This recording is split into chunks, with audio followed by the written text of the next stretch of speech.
दोस्तों सादर नमस्कार। शिक्षा पहल चैनल पर आप सभी का स्वागत है। आज हम लेकर आ रहे हैं भिन्नात्मक संख्याओं की महत्वपूर्ण प्रश्न जो नवोदय की तैयारी के लिए बहुत ही उपयोगी है। मैं हूं चंदेल सर, आप सभी का स्वागत करता हूं। आइए हम प्रश्न लेकर आ रहे हैं आप सबके लिए। ये रहा हमारा पहला प्रश्न। एक लंबे बांस का 1/3 भाग लाल, 1/6 भाग हरा, 1/10 भाग पीला रंगा है। शेष भाग सफेद है। यदि सफेद भाग की लंबाई 4 मीटर हो तो पूरे बांस की लंबाई क्या होगी?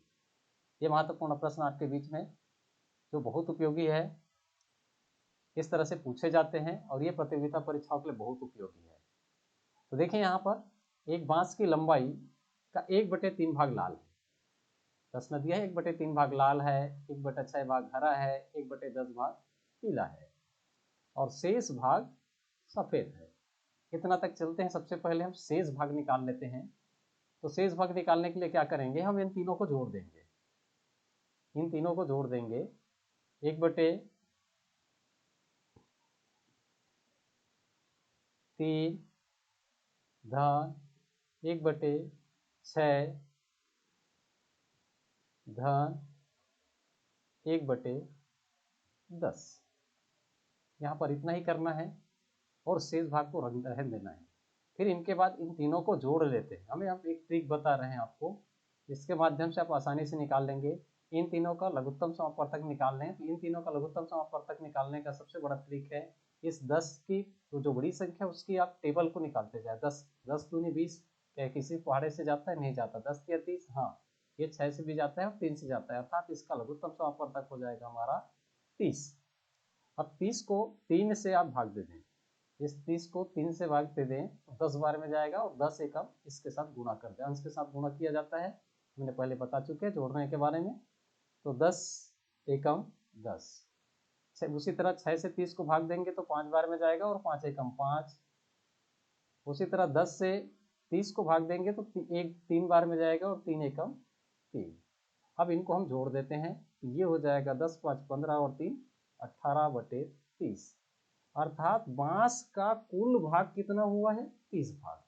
ये समझ लीजिए पूरा बांस का भाग किए हैं 30 भाग। अगर हम उस 30 को 30 भागों में तब्दील कर दें तो ये पूरा बांस हो जाएगा। 30/30 ये हमारा पूरा बांस है।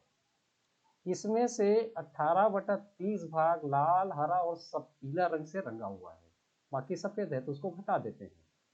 इसको घटा देते हैं, 18/30 को हम घटा देते हैं। ये हमारे पास बच जाएगा 12/30। अब ये दोनों 6 से डिवाइड हो जाएगा तो 6 दूनी 12 और 6 पंचे 30, अर्थात हमारा 2/5 भाग अभी सफेद रंग का है। ये आपका निकल गया, ये सफेद रंग का है। तो सफेद रंग का दिया गया है कितना है? इसकी लंबाई 4 मीटर है।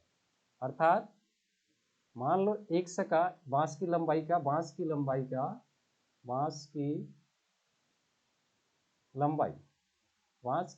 का ये बोला है आपके पास 2/5 बराबर 4 मीटर। अब निकाल लेते हैं बांस की लंबाई क्या होगा, निकाल लेते हैं। तो ये हो जाएगा 5 चौके 20, 5 गुणे 4/2। इस तरह से 2 से इसको डिवाइड कर दें, 2 दूनी 4, तो हमारे पास निकल गया 5 दूनी 10 मीटर। ये हो जाएगा आपका बांस का लंबाई, जो कहाँ पर है हमारे पास? बी ऑप्शन में। हमें इस बात का मुख्य रूप से ध्यान देना है, यहाँ पर इसको लंबा भी बनाया जा सकता है, लेकिन लंबा ना बना करके ट्रिक है इसके बारे में ध्यान दें। ऐसे सवाल आते हैं, इस भाग को देख लें कितनी भाग है कुल भाग में, और जो बचे हुए भाग को निकाल देंगे तो आसानी से आप निकाल पाएंगे। अगला प्रश्न की ओर चलते हैं। ये रहा आपके बीच अगला प्रश्न। एक गांव की जनसंख्या का 5/7 भाग अशिक्षित है। यदि शिक्षितों की संख्या 2000 है। अब देख लो, अशिक्षित 5/2 है, 5/7 है, अशिक्षित हमारे पास 5/7 है। तो शिक्षित निकालने के लिए फिर वही तरीका अपना लें आप। पिछली बार हमने बताया अशिक्षित है हमारे पास 5/7, कुल जनसंख्या कितना होगा 7/7 होगा। कुल जनसंख्या क्या होगा 7/7 होगा। कुल जनसंख्या बराबर 7/7। अब 7/7 में अशिक्षित को निकाल देते हैं, तो 7/7 ऋण 5/7, तो ये हमारे पास बच जाएगा। ये 2 टाइप का लग रहा है, हम 7 कर देते हैं इसको। ये 7, ये हो जाएगा 2/7। तो 2/7 भाग हमारा शिक्षित निकल गया, अर्थात ये शिक्षित की संख्या हो जाएगा। शिक्षित बराबर 2/7। तो यहाँ पर बताया शिक्षित की संख्या 2000 है, तो निकाल देते हैं 2/7। x का मान लो, चलो x है कुल जनसंख्या, x मान लेते हो, तो x का 2/7 बराबर आपके पास 2000। तो अब क्या करेंगे, इसको फिर एक गुना हो जाएगा इसके साथ, 2000 गुणित 7/2, ये हो जाएगा 1000, और इस तरह हमारा निकल जाएगा कुल 7000। अब आप इसको सर्टिफाइड कर लें। 7000 में से 2000 आपका शिक्षित है और 5/7 भाग अशिक्षित है, अर्थात 5 हिस्सा अशिक्षित है, तो अर्थात 5000 अशिक्षित है और 2000 शिक्षित है। इस तरह से आप आसानी से निकाल सकते हैं। अगला प्रश्न आपके लिए ये रहा। रमेश ने पहले दिन, यहाँ पर पढ़ लेंगे, रमेश ने पहले दिन 500 रुपए का 2/5 भाग खर्च किया। दूसरे दिन शेष का 2/3 भाग दान कर दिया। वहीं पर हमें फिर चलते हैं, शेष कितना बचा ये ध्यान रखना है अपने को। शेष कितना बचा ये ध्यान रखना है। तो शेष कितना बचा, इसमें से 2/5 में से तो उन्होंने खर्चा कर दिया, 2/5 में से खर्चा कर दिया। हमारे पास कितना शेष बचा है ये देखते हैं। तो 500 रुपये का 2/5 भाग निकाल लेते हैं। सबसे पहले 500 का 2/5, इसको निकालने के लिए क्या करेंगे, इसको गुणा कर देते हैं। हमने सिखाया पूर्ण संख्याओं का गुणा कैसे करना है। 500 का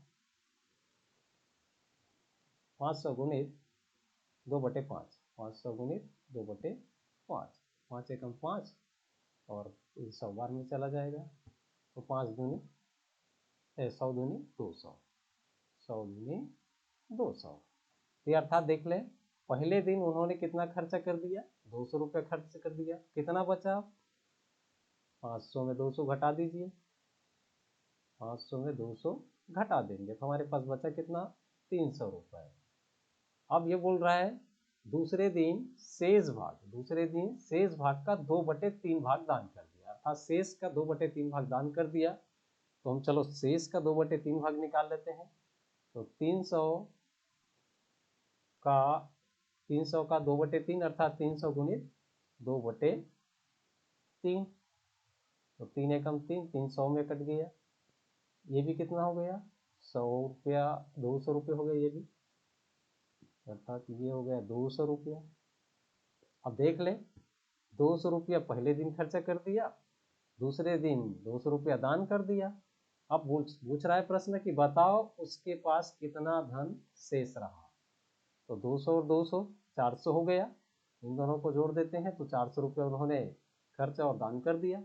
उनके पास 500 रुपया था, तो कितना बचेगा, हम 500 में 400 को घटा देते हैं। 500 में 500 ऋण 400, तो हमारे पास बच जाएगा कितना, 100 रुपये, अर्थात उसके पास सिर्फ 100 रुपये शेष है। अगला प्रश्न की ओर चलते हैं। ये रहा, राजेश ने अपनी संपत्ति का 1/3 भाग अपनी पत्नी को यहाँ पर फिर देखते चले, एक राजेश ने अब 1/3 भाग अपनी पत्नी को, शेष का 2/3 भाग अपने पुत्र को दे दिया। यदि अब उनके पास 18,000 रुपये शेष रहे तो राजेश की कुल कितनी संपत्ति है। तो यहाँ पर महत्वपूर्ण चीजें हैं, शेष का 2/3 भाग अपने पुत्र को दिया है, तो शेष का कितना बचा हुआ है ये ध्यान रख लें। शेष का कितना बचा ये ध्यान रखना है आपको कि यहाँ पर 2/3 भाग को उन्होंने अपने पुत्र को दिया हुआ है। तो यहाँ पर अगर मान लेते हैं हम लोग 3/3 भाग शेष था, ये वहीं पर ध्यान रखना है आपको।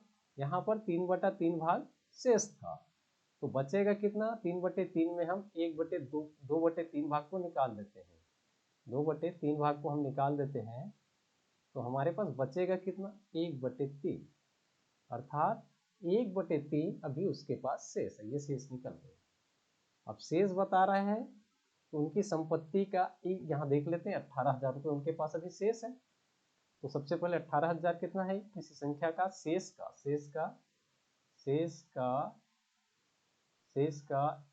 गुणित मान लेते हैं 1/3, शेष का 1/3 बराबर 18,000। तो आपके पास कितना हो जाएगा, इसको 18,000 गुणित 3 कर देते हैं, 18,000 गुणित 3, ये हो जाएगा 18 तिया 54,000, 18 तिया 54,000। ये आपका क्या हो गया, यहाँ पर शेष निकल गया, 18,054। अब उन्होंने बांटा कितना अपने पत्नी को, 1/3 भाग दिया है, अर्थात 2/3 भाग बचा था, तो 2/3 भाग कुल संपत्ति का 2/3 भाग 54,000 है, कुल संपत्ति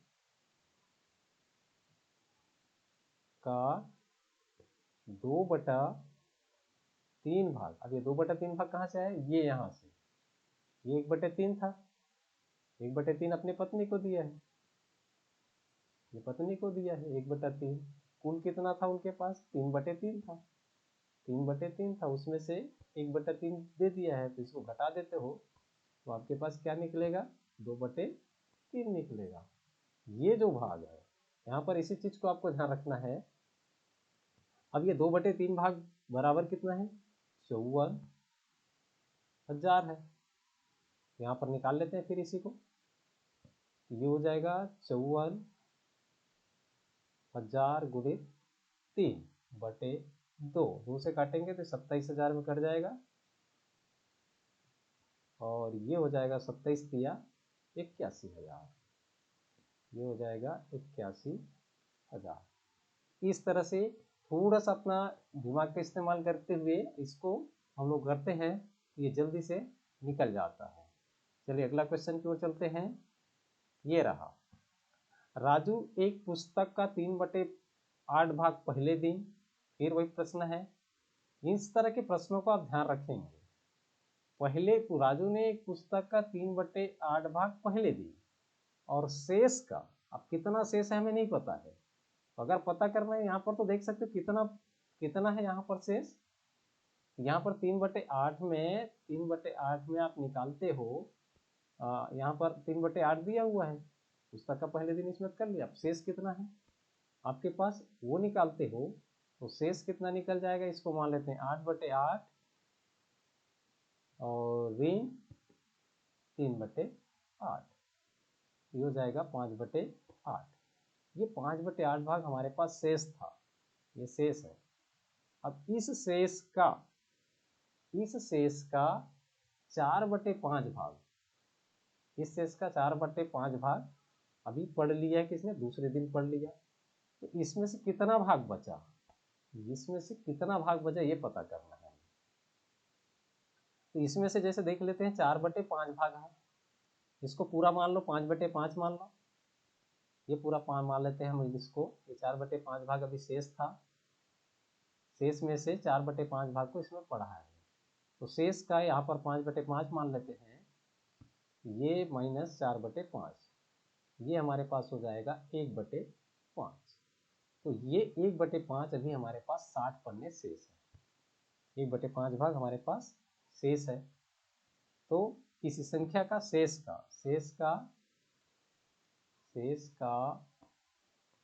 1/5 बराबर 60 निकाल लेते हैं। 60 का ये निकालते हैं तो 6 पंचे 300, ये हो जाएगा 60 गुणित 5 बराबर 300। ये हो गया शेष बचा था 300। अब ये बोला है यहाँ पर हमारे पास कितना शेष था, 5/8 भाग शेष था। तो किसी के 5/8 पुस्तक के कुल पन्ने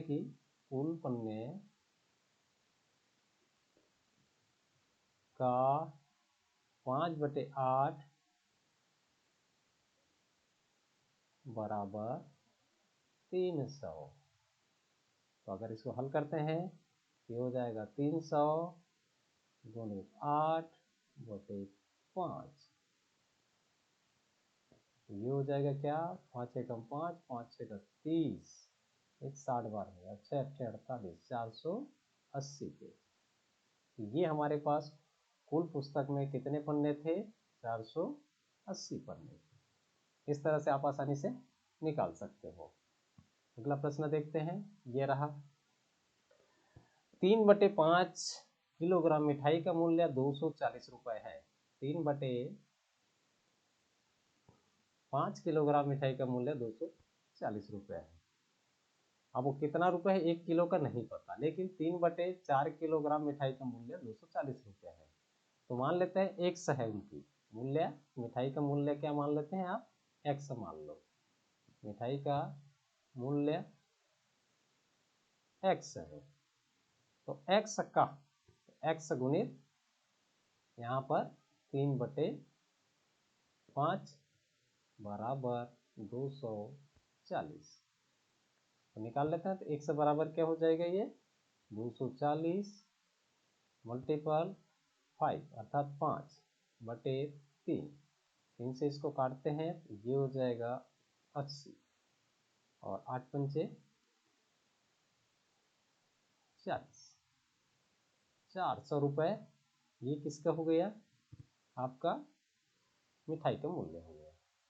अब आगे क्या पूछा है, देखो आगे पूछा है आधा किलोग्राम मिठाई का मूल्य क्या होगा। ये निकालना है आपको, आधा कर देना है तुरंत। या आधा नहीं करते हो तो इसके गुणित 1/2 कर दो, ये हो जाएगा आपका 200 रुपये।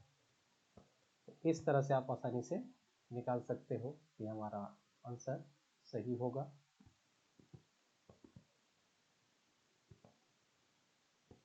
अगला क्वेश्चन देखते हैं।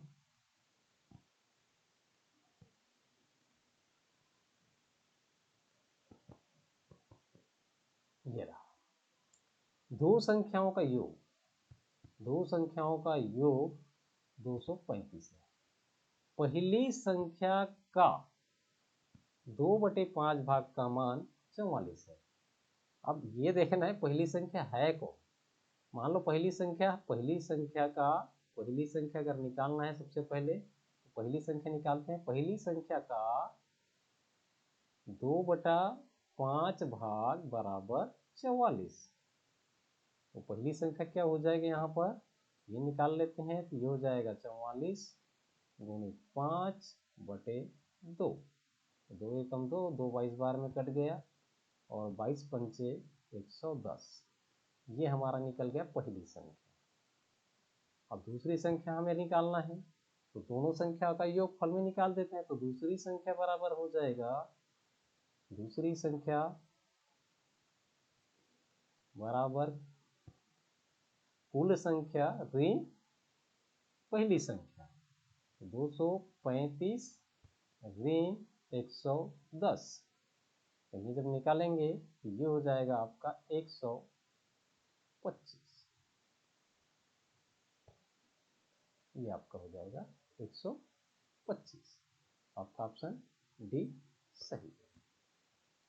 अगला क्वेश्चन, ये इस तरह से हमारा आज का इस तरह से प्रश्नों का सीरीज यहीं पर समाप्त होता है।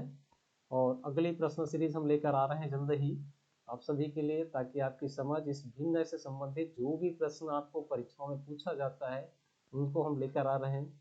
ये वीडियो आपको अच्छा लगे कमेंट करके बताएं, शेयर करें, लाइक करें, और लाइक करते हो हमें प्रोत्साहन मिलता है।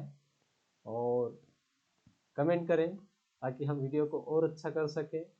कमियां ज़रूर बताइए ताकि हम उसको दूर कर सकें।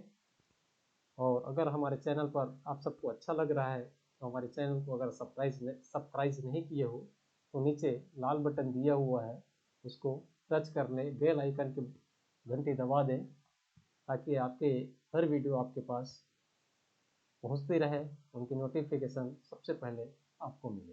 Thank you.